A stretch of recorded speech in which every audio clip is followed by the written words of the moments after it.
untuk akhirat. Artinya apa? Dengan dia mempeng belajar biologinya, terus nanti jadi dokter. Kalau jadi dokter, otomatis nanti banyak membantu orang lain. Yaitu membantu orang itu kan ya termasuk apa namanya yang diajarkan oleh agama kan gitu. Kemudian ada kutipan juga dari Imam Ghazali ya. Fa amas sinaat katibbi wal hisab fa ya fardhu kifayah. Itulah yastagnin nas anha. Adapun ilmu-ilmu terapan seperti kedokteran dan matematika adalah fardhu kifayah. Karena masyarakat tidak dapat hidup tanpanya. Nah, kan kalau ilmu biologi itu kan nanti arahnya itu kan nanti dia jadi apa namanya ke kedokteran gitu. Nah, sedangkan belajar ilmu kedokteran itu yang sebagaimana yang disampaikan Imam Ghazali adalah fardhu kifayah. Ya. Fardhu kifayah loh, bukan sunnah lagi, tapi sudah masuk ke ranah fardhu kifayah. Jadi belajar apa namanya kita tidak bisa menafikan apa namanya sebagian ilmu-ilmu umum itu ya. Karena melihat dari hadis khairukum man ta'allama al-Qur'ana wa 'allama seperti itu. Ya ini apa namanya sebaik-baiknya, tapi tidak menafikan kebaikan yang lain gitu. Sebaik-baiknya puncak kebaikan, tapi ya untuk mempelajari dan mengajarkan ilmu yang lain itu juga baik gitu. Mungkin itu yang bisa saya sampaikan. Terima kasih atas waktunya. Terima kasih Bapak Ustadz Imron Zazami, Bapak Imron Zamzami mengutip dari kitab Ihya wa amasina wa tib fardhu kifayah, yaitu untuk ilmu membuat rumah atau atib kedokteran itu adalah fardhu kifayah. Karena apa? Ya untuk masolihin nas. Bagaimana kalau orang Islam ini tidak bisa, tib tidak bisa, apa tidak bisa, akhirnya kita harus ngampung ke orang kafir atau non muslim. Nah itu kan menjadi apa? Menjadi keniscayaan, menjadi kerugian untuk kita. Dan kalau dalam usul fiqh itu al-wasail tu'toh hukmal maqasid. Itu perantara itu sama dengan tujuannya. Jadi kalau perantaranya itu baik maka ya baik melihat tujuannya. Kalau tujuannya baik maka perantaranya juga dianggap baik. Seperti itu. Dan saya tambahkan sedikit. Jadi itu termasuk sesuatu yang mendukung dalam kebaikan maka dianggap baik. Dalam kitab Ta'limul Muta'allim itu wa amma ta'allumus sihri, adapun mempelajari ilmu sihir itu maka haram. Walaupun itu untuk menolong orang. Karena apa? Madorotnya lebih bahaya atau lebih banyak. Nah, tadi ada ilmu-ilmu yang di sana jelas madorotnya maka tidak boleh dipelajari. Oke, terima kasih. Itu apa jawaban dari teman-teman kita semuanya. Berikutnya soal yang kedua dari Mbak Imro'atul Hasanah, dipersilakan.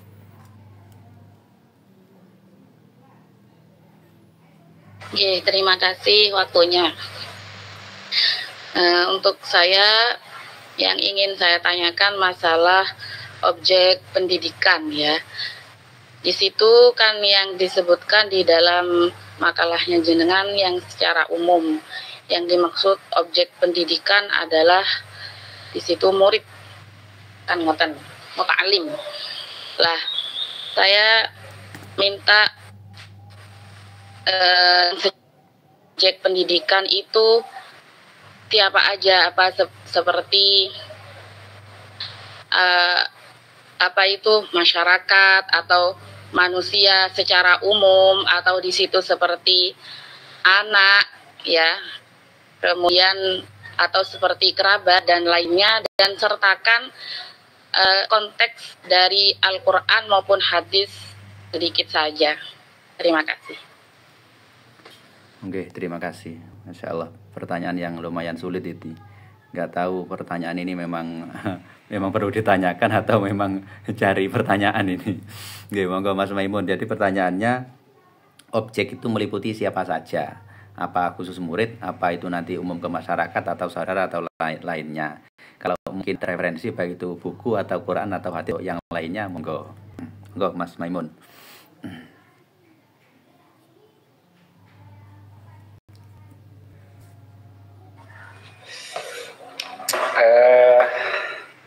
Apa tadi?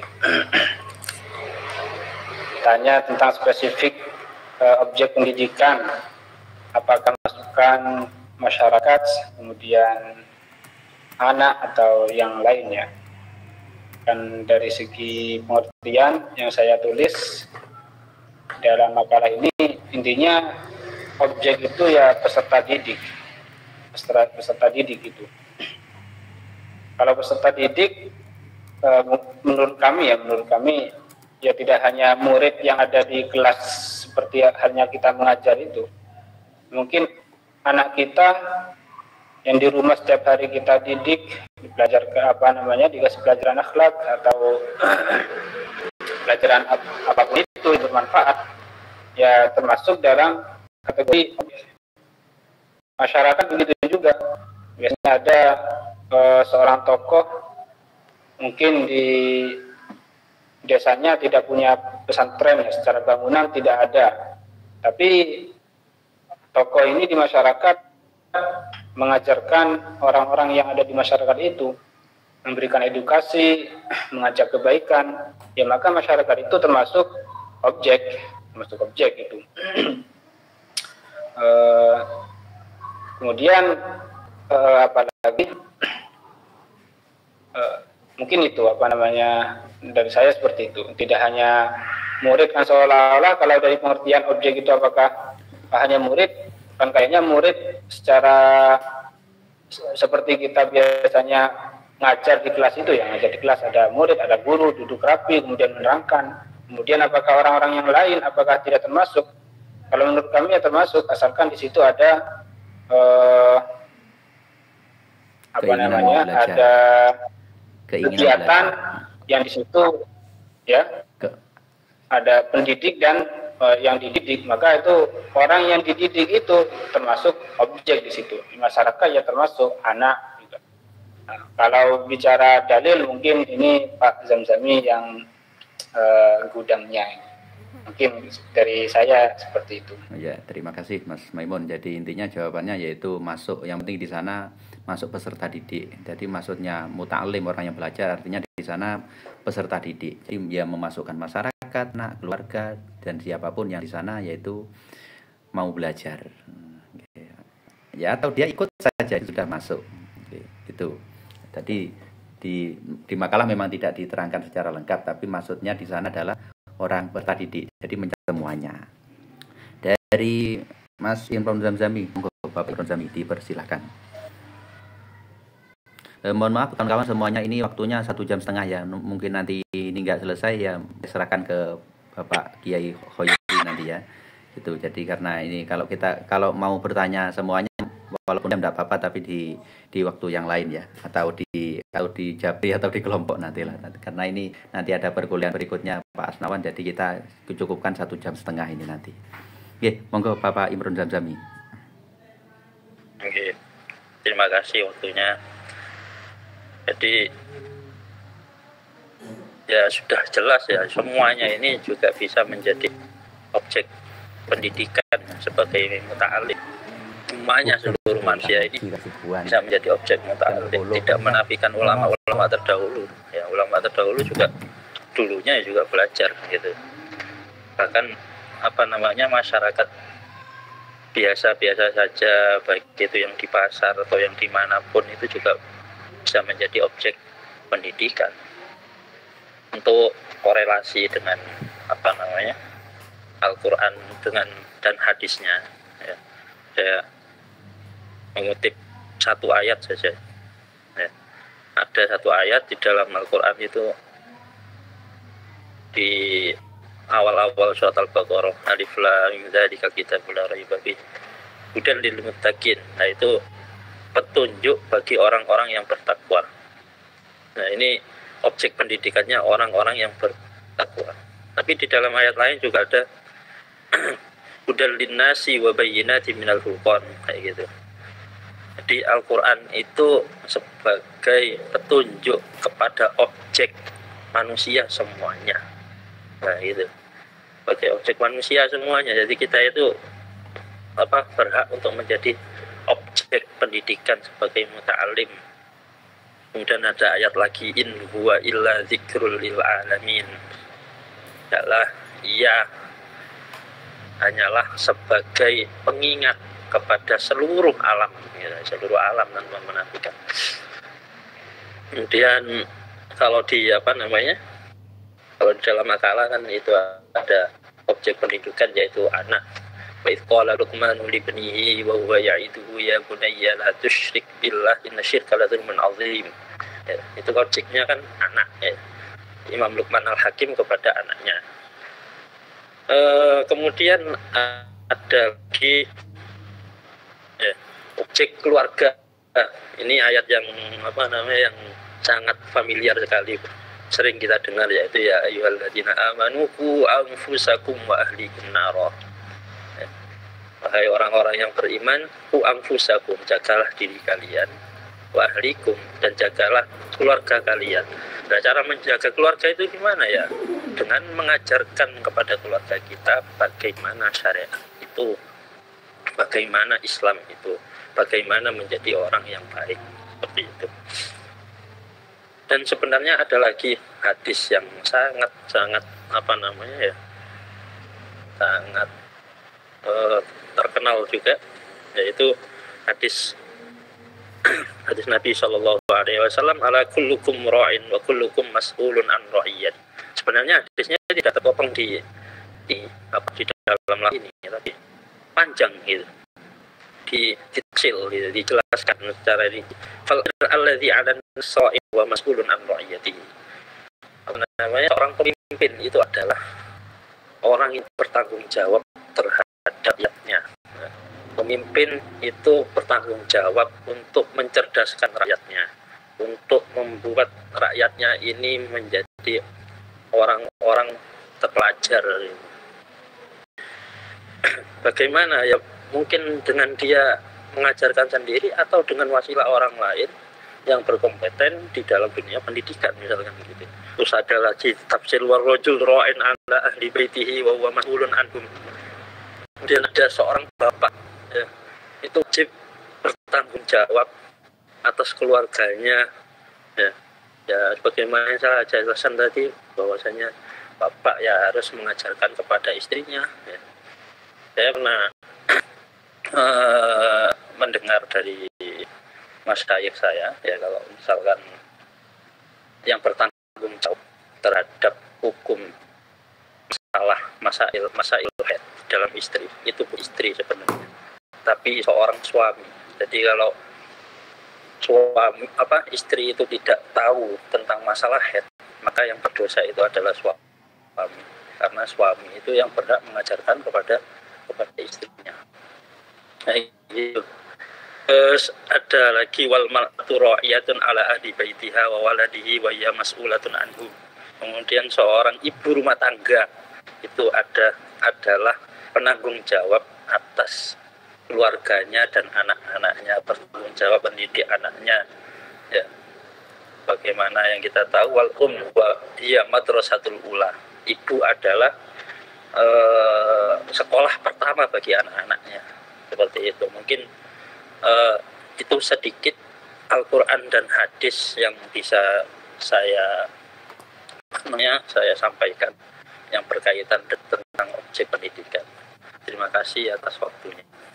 Ya, terima kasih Bapak Zamzami. Yaitu yang dipertanyakan tadi, objek pendidikan itu siapa saja. Namun dalam makalah itu hanya disebutkan peserta didik saja. Ternyata peserta didik itu meluas banyak. Itu masyarakat, anak, istri, semuanya. Dan tadi sudah dikatakan, sudah dibacakan ayatnya, ku anfusakum wa ahlikum naro, dan wal takum minkum ummatun yad'una ilal khair wa ya'muruna bil ma'ruf wa yanhauna 'anil munkar wa yusari'una fil khairat wa ulaika humul muflihun. Kalau nggak salah seperti itu, karena saya nggak hafal Quran, hanya ingat-ingatan saja. Jadi ternyata umat, masyarakat itu juga bisa masuk dalam objek pendidikan. Tapi saya garis bawahi, jadi yang kan tidak tentu objek pendidikan itu menerima pendidikan tersebut. Artinya banyak dari umat masyarakat yang tidak ingin belajar. Maka dari itu ya yang ditekankan dalam makalah ini adalah orang serta didiknya, orang yang mau dididik dari umat, tapi umat yang mau dididik. Kita atau pimpinan atau guru ini harus mengajak atau mengajari kepada manusia yang lain. Dan itu pun ya harus berusaha. Tapi tentu yang berhasil adalah yang mendapatkan ilmu ya, yang kalau tidak mau ya bisa tapi susah. Seperti itu Mbak Roa, terima kasih. Nanti bisa dibentukkan, ditambahkan nanti pada gitu Mas Simon. Berikutnya Bapak Bapak Ahmad Taufik. Terima kasih. Terima kasih, Pak. Bapak Ahmad Taufik, monggo. Ya, saya Ahmad Muzamil. Ahmad Muzamil. Enggak, tadi kayak Ahmad Taufik enggak ada. Ahmad Muzamil, monggo. Nggih. Monggo Bapak Ahmad Muzamil. Yang pertama saya cuma mic-nya trouble. Baik, terima kasih untuk kesempatannya. Dalam pendidikan komponen paling pentingnya itu kan guru dan murid, alim wal muta'allim. Nah, ini bahkan Nabi bersabda ya, ada hadis yang bunyinya al-alim wal muta'allim kahadin hari. Alim dan muta'allim itu seperti ini dan seperti ini. Maka disyarahi sama ulama, maksudnya ini dan seperti ini itu apa? Maka Nabi itu katanya menunjukkan apa? Mengumpulkan antara jari telunjuk dengan jari setelahnya, jari tengah, seperti ini.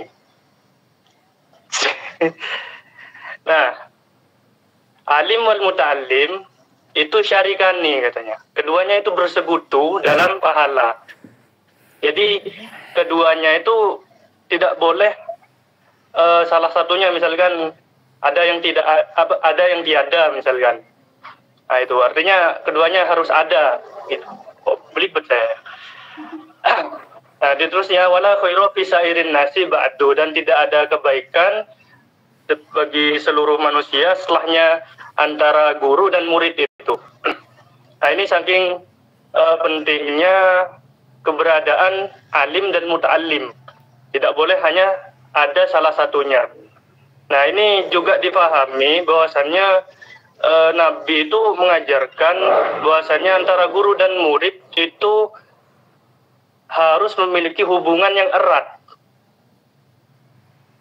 Seakan-akan seperti syarikan, atau juga bisa dikatakan seperti teman. Nah, ini tadi kan juga disebutkan oleh Om Ahli ya, dalam tambahan keterangan itu kebanyakan pendidikan kita ini kan otoriter, atau bahasa lainnya itu patriarki atau lain-lain dari atas ke bawah itu kan ya. Nah, ini meskipun tujuannya baik ya, ada tujuan tertentu. Nah, ini kapan kita ini sebagai pemimpin atau ada di atas lah, dan kapan kita menempatkan diri sebagai teman. Nah, ini juga salah satu bagi pengajar ya, biar tidak kaku gitu. Nah, ini mungkin diberi keterangan, mungkin ada teorinya, atau juga bisa diberi jawaban dari pengalamannya para presentator. Mungkin juga bisa di pengalamannya Imron Zami untuk belajar Yaman ya, benar gitu. Berbagai macam metode di majelis Yaman itu digunakan yang pernah dengar. Mungkin Pak Imron Zami juga bisa ceritakan itu. Baik, itu saja dari saya. Ini assalamualaikum warahmatullahi wabarakatuh. Waalaikumsalam warahmatullahi wabarakatuh. Terima kasih Pak Mas Ahmad Zamzami, Ahmad Zamil. Jadi ditambahkan yaitu ada al-muta'allim, al-alim wal-muta'allim kahadihi wa asyara bi usbu'ihi. Mungkin kita tidak mengarahkan ditunjukkan sama yang tadi, sehingga ditarik simpulan oleh Mas Ahmad Muzamil itu, yaitu berarti guru seharusnya ya bukan hanya mengajar otoriter, bukan, tapi di sana guru harus ada kadang ya menjadi teman, dan menjadi apa, teman guyon atau teman apa seperti itu. Ya, terus saya jawab, ya, artinya takwil hadis itu kan macam-macam. Kalau Bapak Ahmad Muzamil itu saya lihat takwilnya itu lebih ke filsafat. Ya. Tapi kalau menurut saya takwilnya itu maksudnya syarikani, artinya besok di hari akhir, besok di kiamat, besok di surga itu kahadi, jadi syarikani, dia akan sama.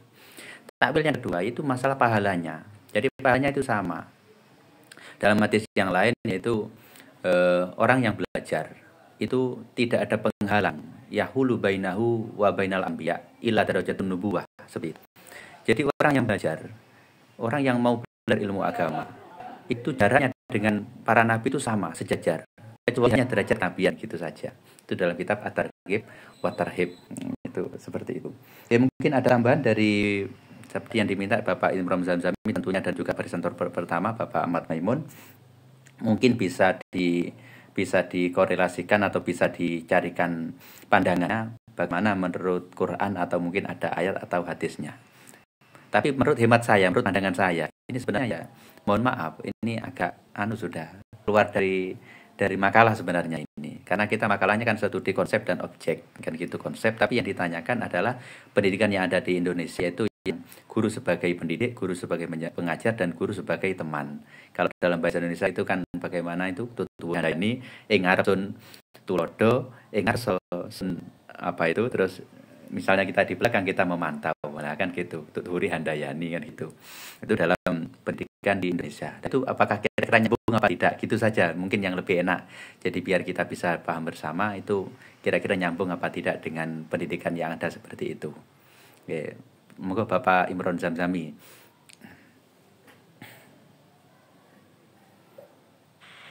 Mungkin dari Bapak Maimun dulu ya. Apa namanya? Bapak Maimun, monggo. Ya, menjawab berdua saja kayak yang tadi.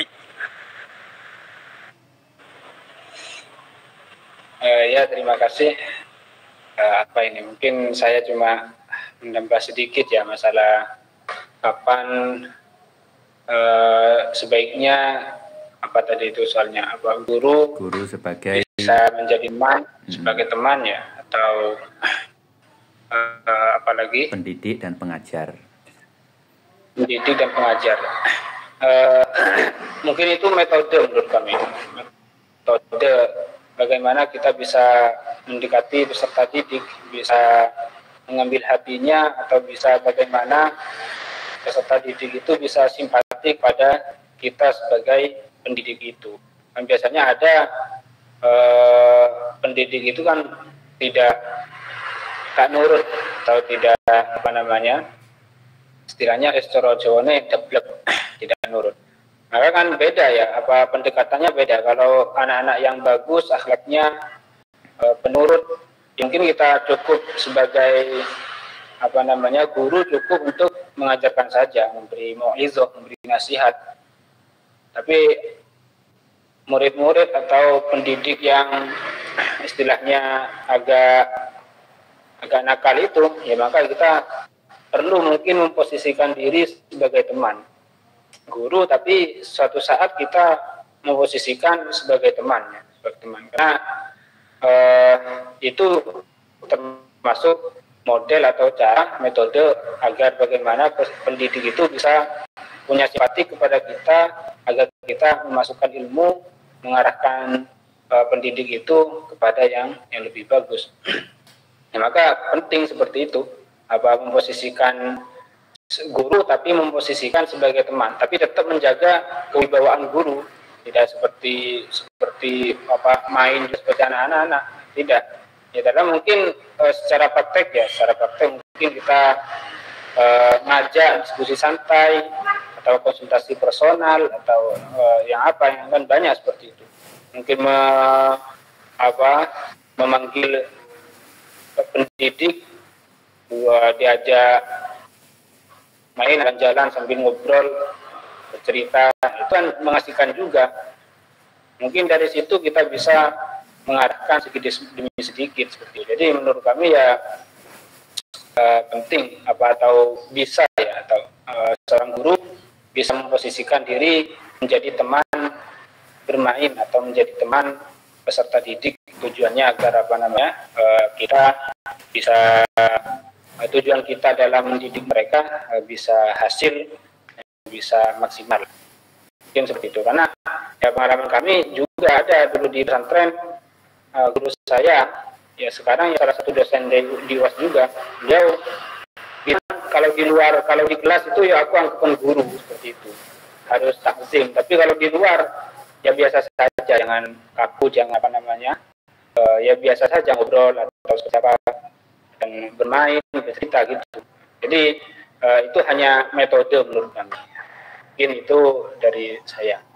Ya, terima kasih Bapak Maimun, jawaban yang luar biasa, yaitu tentunya guru itu intinya yang mengajar bagaimana supaya muridnya paham.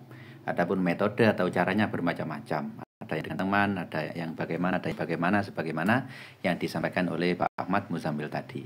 Berikutnya mungkin ada tambahan. Setelah ini saya berikan ke Bapak dosen, karena waktunya sudah 1,5 jam sudah.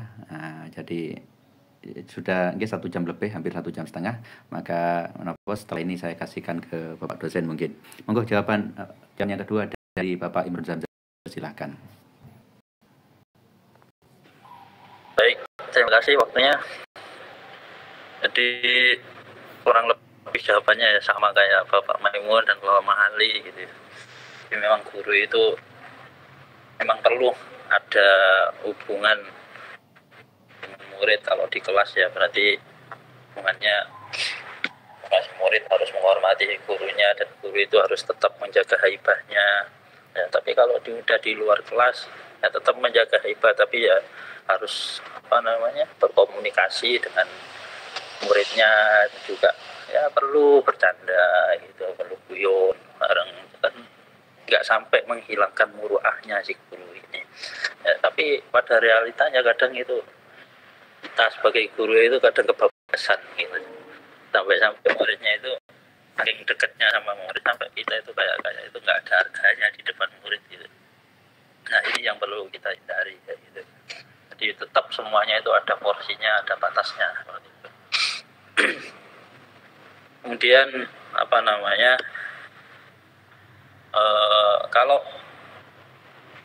kalau berdasarkan pengalaman di sana ya ini, gimana kok buka-buka. Sebenarnya saya ini ya sama saja seperti antum-antum semua. Gitu. Saya ini ya cuma sebentar di Hadramut gitu. Cuman sebentar, cuma 6 tahun. Di sana itu sebenarnya sama saja seperti di Indonesia ya, karena kita itu makor wahid gitu, dari satu sumber ya. Kalau kita lihat sejarahnya kan guru kita ya, itu atau Syekh Hasyim Asy'ari itu juga kan merupakan anak murid dari Habib Hussein Habsyi, itu jidnya siapa namanya, Habib Ali bin Muhammad Habsyi ya, pamannya siapanya Habib Ali bin Muhammad Habsyi. Kemudian beliau juga belajar kepada Sayyid Zaini Dahlan juga kan gitu. Itu juga manhajnya sama ya. Ya sedikit banyaknya juga menerapkan manhajnya Sadaba Alawi gitu. Jadi kalau di sana cuman bedanya ada yang berbeda, sedikit berbeda, tapi sama saja dengan habaib yang ada di sini. Itu kalau di sana itu menunduk-nunduk itu nggak ada, ya, menunduk-menunduk nggak ada. Tapi kita sebagai murid itu tetap menghormati. Artinya sampai menunduk, merangkak itu nggak ada sih kalau di sana. Nah, kadang murid itu terlalu berdasarkan apa yang saya amati ya. Kadang murid itu kalau menunduk-nunduk ya, saking masya Allah hormatnya kepada gurunya, itu baik, yang baik. Cuman jadinya kadang itu ke guru itu sangat segan sekali, sampai mau bertanya di kelas aja nggak berani loh kayak gitu. Sedangkan orang yang belajar itu kan harus sering bertanya ya, bagaimana yang disampaikan dapat Abdullah bin Abbas itu kan. Kalau orang orang mencari ilmu itu kan tidak luput dari yang namanya bertanya, harus bertanya. Wakafin badul pokoknya itu ada, lupa saya parohnya gitu. Jadi mungkin Pak harus sering bertanya. Walisanin saulin mungkin gitu. Lisanin saul ya. Yeah. Lisanin saul wakafin badul ya. Lisanin saul wakafin badul. Kayak gitu. Jadinya itu kayak lihat kalau penerapan kayak gitu. Jarang anak-anak itu bertanya. Ya. Jangankan untuk mengobrol asik dengan gurunya, artinya pun nggak berani mereka. Gitu. Berbeda halnya dengan di sana. Di sana itu, masya Allah aktifnya kayak jenengan-jenengan semua ini. Ya. Di sana bahkan guru itu kalau misalkan ajak munakosah, bukan berdebat berdebat kusir ya, bukan debat-debat yang menantang guru ya, bukan. Mana itu tambah seneng tambah gurunya itu. Kalau misalkan tidak ada yang bertanya itu malah tambah sumpah gurunya. Kemudian kalau ketemu di jalan, ya biasa kita orang murid ya juga menghormati guru, ya, sering ngasih ngasih tumpangan kepada guru. Dan juga kita itu ya, ini juga poin plusnya juga itu, kita kadang itu ajak makan ke rumahnya guru, terus ngobrol, minum shayi bareng kayak gitu, itu udah biasa. Nah, kan dengan seperti itu kan sedikit banyak kita dapat meniru bagaimana ahwaliyah sehari-harinya gurunya itu. Nah, jadi tidak monoton tahu itu di kelas tok gitu. Nonton. Jadi sering nggak kita orang itu majelis bareng kemana sama guru-guru kita, nggak nggak terlalu kaku gitu, jadi kayak fleksibel seperti itu. Mungkin sedikit yang bisa saya sampaikan. Kembali lagi kepada moderator. Terima kasih, Run. Oke, terima kasih. Tadi sudah dijawab, tadi untuk termasuk di sana metode agak berbeda dengan ini, yaitu dengan agak akrab dengan muridnya. Untuk ayat saya tambahkan Mas Ahmad Zamil, yaitu bagaimana guru yang ngajar santai atau dengan hikmah atau dengan sebagai teman itu dalam ayat Al-Quran. Saya cuma ingat saja, ud'u ila sabili rabbika bil hikmati wal hasanati wajadilhum billati ahsan. Jadi ajaklah mereka bil hikmati wal mau'idhah. Jadi dengan kata-kata yang bijak, kata-kata dengan hikmah, dan mau'idhah hasanah dan mau'idhah yang baik. Yaitu berarti ini kan mengajarnya caranya yaitu lemah lembut, tidak otoriter mengajarnya. Ada punya otoriter juga ada. Islam itu lengkap. Jadi lihat situasi dan kondisinya. Kalau situasi muridnya itu harus dikasari ya dikasari. Kalau muridnya itu harus diambil pelan-pelan ya ambil pelan-pelan. Yang agak tegas itu hadis muru auladakum bis-shalah li sab'in wadribu 'alaiha li asrin. Perintahkan anak-anakmu untuk sholat ketika umur 7 tahun. Dan ketika 10 tahun disuruh sholat tidak mau, maka pulang. Itu kan keras. Sebenarnya bukan keras, tapi tegas. Bagaimana supaya anak ini menjadi insan yang kamil. Di sini ada Mas dan kamil di sini. Ya sama mungkin lah. Jadi ada insan kamil yang sempurna, yaitu manusia yang menghambakan diri kepada Allah Subhanahu wa Ta'ala. Jadi mengabdi kepada Allah dan kepada manusia yang lain. Mungkin itu saja makalah yang kami sampaikan. Selanjutnya saya serahkan kepada Bapak dosen, Bapak Kiai Ahmad Khairi. Ya, mungkin ada kesalahan dan kekurangan, kekhilafan, mohon maaf yang sebesar-besarnya. Semoga tugas walaupun sedikit seperti ini ya yang menjadi tugas kuliah yang sesuai nilainya lah. Mungkin ya sesuai ya baiklah. Ya terima kasih. Itu yang semampu kita ya seperti itu. Mungkin ada kekurangan dan kekhilafan, mohon maaf yang sebesar-besarnya. Ihdinas shiratal mustaqim wal afu minna. Wassalamualaikum warahmatullahi wabarakatuh. Waalaikumsalam warahmatullahi wabarakatuh. Selanjutnya kami serahkan kepada Bapak Khairi. Monggo. Terima kasih dan teman-teman semuanya. Alhamdulillah kita sudah mendengarkan, menyimak dari apa yang sudah disampaikan. Berikut dengan pertanyaan-pertanyaan, jawaban-jawaban yang luar biasa. Yang pertama saya melihat untuk perkuliahan kita ini luar biasa. Kalau saya melihat dari malah dengan pemaparannya itu sama-sama bagus, tetapi lebih bagus pemaparannya ya. Ya dengan berbagai macam dalil dari Al-Quran ataupun hadis, gitu ya. Apalagi semuanya pakar-pakar semuanya. Yang saya harapkan itu dari makalahnya pun juga sama bagusnya dengan pemaparannya gitu maksudnya. Bukan berarti makalahnya tidak bagus, tetapi pemaparannya itu luar biasa. Ya, tadi seperti halnya berbicara tentang objek pendidikan. Itu kan banyak kali masuk dari teman-teman. Ya, tadi ada objek pendidikan itu adalah Allah Subhanahu wa Ta'ala yang disebutkan dalam Al-Quran, alamal insan. Kemudian wa'allam al-asma. Kemudian kedua adalah innama bu'ithtu mu'alliman. kemudian di situ adalah orang tua, wa qala Luqman ibnihi, kemudian di situ ada seorang guru atau seorang ulama, al-ulama warasatul anbiya, kemudian di situ ada masyarakat, wal takum minkum ummatun yad'una ilal khair wa ya'muruna bil ma'ruf ulaika humul muflihun. Itu saya kira luar biasa. Dan saya minta kepada Pak Kiai Ahmad Mahali, kemudian Pak Maimun, ya Pak Imron, itu saya kira masukan-masukan itu ditampung dan nanti dimasukkan di makalahnya, nggih. Ya, dimasukkan di makalahnya itu saya kira luar biasa. Siap. Biasa itu. Kemudian termasuk di subjek pendidikan, ya, jadi pada hakikatnya adalah seluruh manusia, ya. Meskipun di situ adalah murid tetapi seluruh manusia. Apalagi saya melihat makalahnya di situ mengutip wallahu akhrajakum min butuni ummahatikum la ta'lamuna syai'a ila akhirih dan lain sebagainya. Ini luar biasa. Lebih-lebih lagi tadi dipancing dengan pertanyaan-pertanyaan, seyogyanya seorang guru itu seperti ini, seyogyanya seorang murid itu seperti ini. Lebih-lebih tadi pengalaman-pengalaman dari Pak Kiai Imron di Yaman seperti apa. Kalau kita melihat kompetensi guru itu kan ada kompetensi pedagogik, ada profesional, ada sosial, ada kepribadian. Nah, seorang guru itu seharusnya mempunyai kompetensi sosial.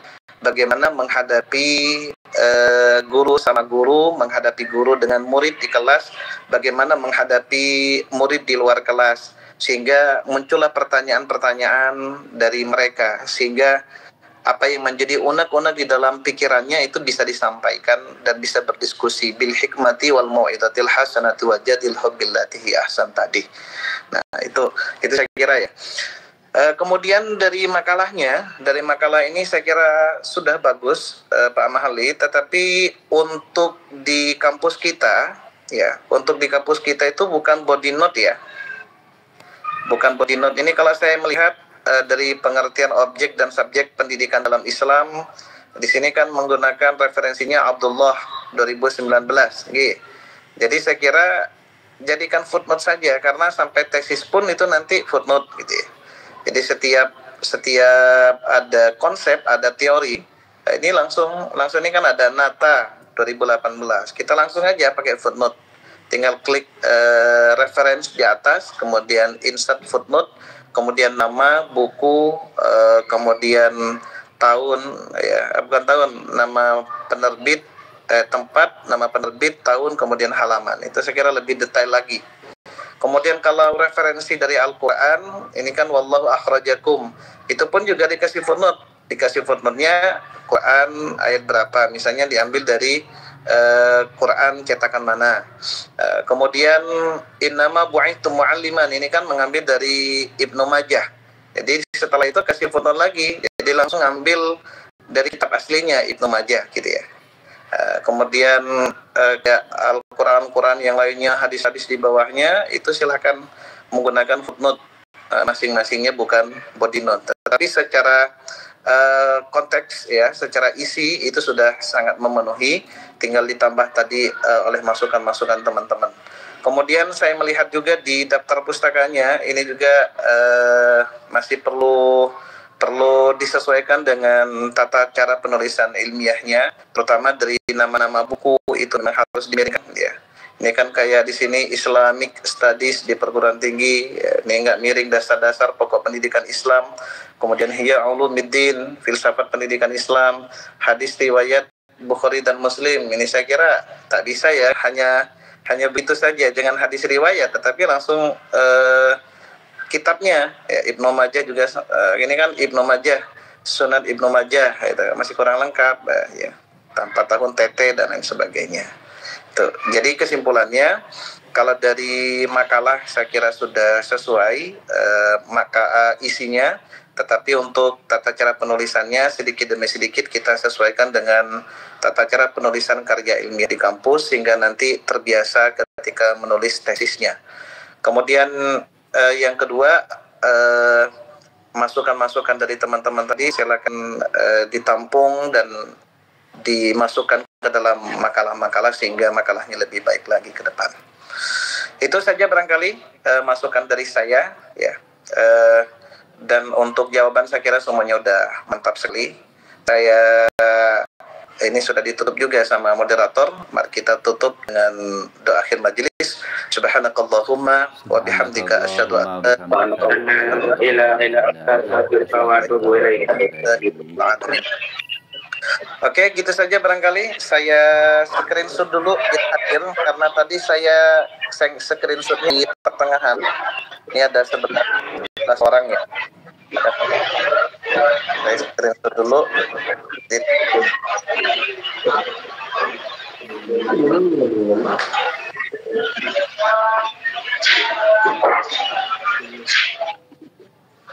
Oke, terima kasih semuanya. Silakan lanjut berikutnya. Sampai ketemu pekan depan, insya Allah. Sehat semuanya. Amin, amin. Assalamualaikum Waalaikumsalam warahmatullahi wabarakatuh. Waalaikumsalam warahmatullahi wabarakatuh. Tuh, Pak Maskur, sepunten nih, nggak kebagian bertanya Pak Maskur. Maskur, Pak siapa lagi ini? Nggak ada waktu untuk bertanya.